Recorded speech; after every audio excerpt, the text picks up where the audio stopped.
살다 이런 경우 처음 봅니다.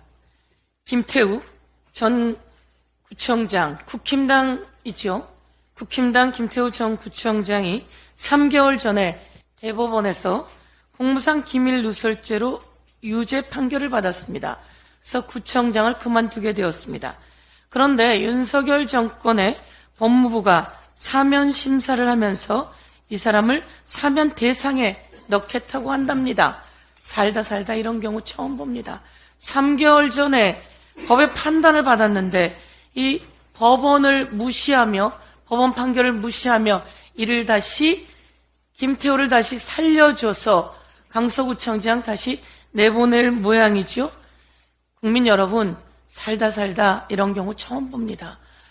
많은 사람들이 얘기합니다. 설마요 라고 이야기하는데 윤석열 정부는 그 설마를 진짜 해냅니다. 법적으로 문제가 있는 사람을, 범죄자를 다시 사면시켜서 그 당사자는 자기가 구청장 다시 나가겠다고 큰소리치고 다닌다고 합니다.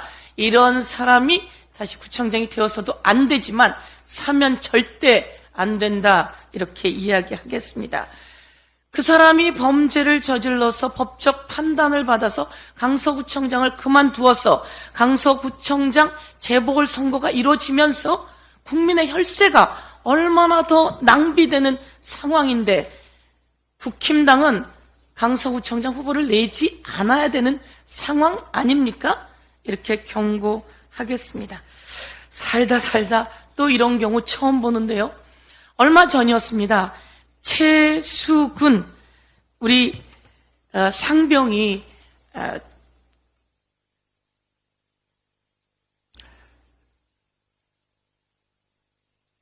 홍수로 사라져간 사람들을 수색하다가 구명조끼만 입었어도 살았을 텐데 라는 상황 속에서 물살에 쓸려가 떠나게 되었습니다. 우리 모두 다 가슴이 아팠습니다. 그런데 또다시 알게 된 것은 장화를 신고 들어가라고 했다는 거 아닙니까? 중대 간부가 건의했습니다. 물이 장화에 들어가면 보행할 수가 없고 헤엄칠 수도 없습니다. 그래서 장화는 안 된다고 했음에도 불구하고 장화를 신고 들어가라고 해서 최수근 상병이 살아나올 수가 없었습니다. 부모님이 울부짖었습니다. 장화만 신지 않고 군화만 신었어도 헤엄쳐 살아나왔을 텐데 라고 했습니다. 그래서 그와 관련해서 해병대 내에서 자체 수사가 이루어졌습니다. 자체 수사를 했는데 이 수사하던 사람의 수사 결과 보고서를 국방부 장관이 결재했습니다. 7월 30일에 무엇이 문제가 있는지 수사를 했고 국방부 장관이 그 수사 결과서를 보고받고 결재를 했습니다.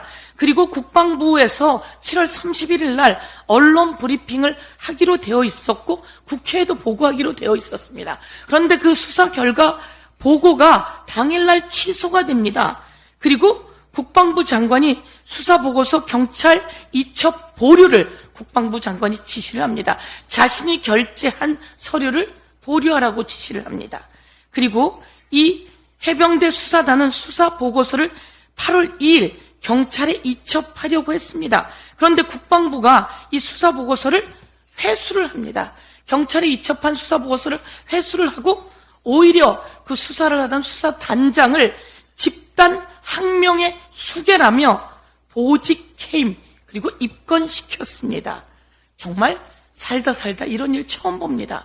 문제가 있다고 수사하던 수사단장을 항명의 수괴라며 보직 해임시켰습니다. 그 관계자들도 보직 해임시켰습니다. 그런데 이 과정에서 이 내용을 대통령실에 보고하라고 했던 거 아닙니까? 대통령실에 보고가 있은 이후에 이런 일이 일어났다고 합니다.